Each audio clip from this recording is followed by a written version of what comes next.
नमस्कार, मी प्रमिला झांबे। तर आज मी रताळ्याचा शिरा बनवणार आहे। तर त्यासाठी मी 2 रताळी स्वच्छ धुवून घेतली होती आणि धुवून साल काढून बारक्या छोट्या किसणीने किसून घेतली ती। तर किसल्यानंतर काय होते, किस जरा काळा पडतंय। तर आपण हिला आता स्वच्छ धुवून मग शिरा करूया। ही नाही धुतलं तरी पण चालते, पण ती काळा दिसायला लागले म्हणून मी काय करते, थोडंसं धुवून घेते।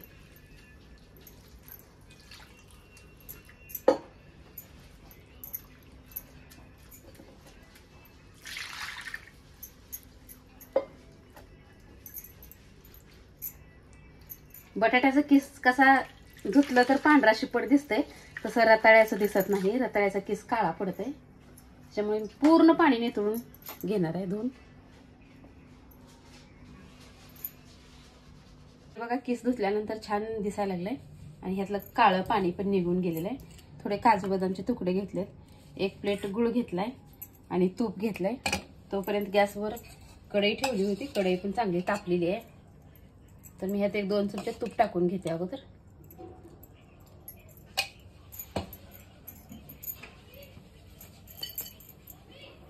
त्याच तुपामध्ये काजू बदामचे तुकडे टाकून घेतले।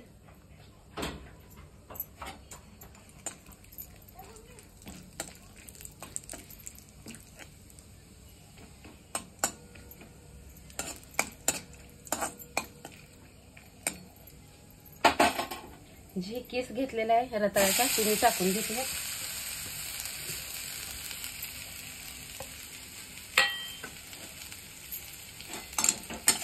आपल्या तुपावर चांगला हलवायचा आहे।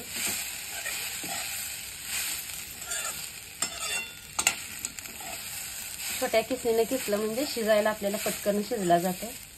मोठ्या किसणीने केलं तर जाड जाड काप होते त्याचे।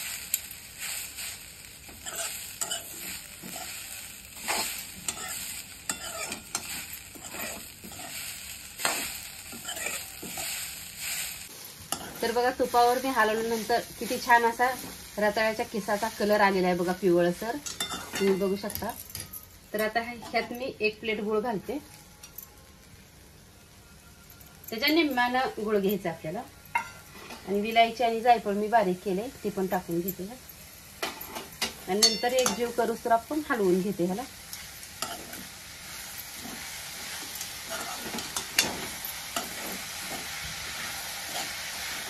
तर बघा, ह्यात आपल्याला पाणी पण वतायची गरज नाही आणि दूध पण वतायची गरज नाही।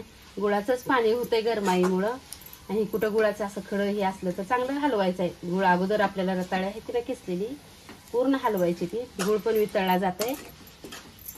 तर हलवून 2-4 मिनिट बारीक गॅसवर गॅस चालू ठेवून झाकण ठेवायचं आहे, म्हणजे आपल्या रताळ्याचा किस हे शिजला जातंय।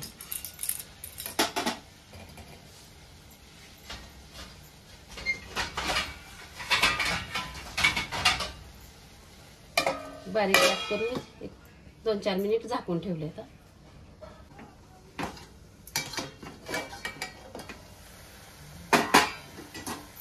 बघा, आता रताळ्याचं कसं पाणी व्हायला लागलेलं आहे। मी आता मध्ये एकदा उघडलंय, आणखी थोडं झाकून ठेवणार आहे, म्हणजे पूर्ण मोकळा मोकळा असा शिरा झाल्यासारखं तयार होतंय।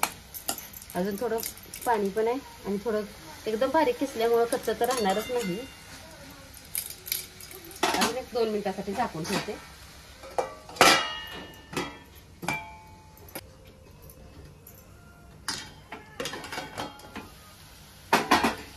तर आता पूर्ण गुळाचं पण पाणी आटलेलं आहे बघा।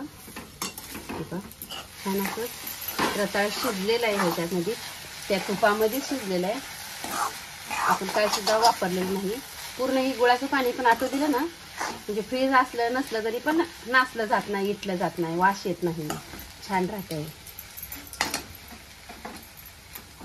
तर अशा पद्धतीने मी रताळ्याचा शिरा बनवलेला आहे। तुम्हीही करून बघा।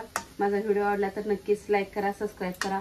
फेसबुकवर बघत असाल तर फॉलो करा।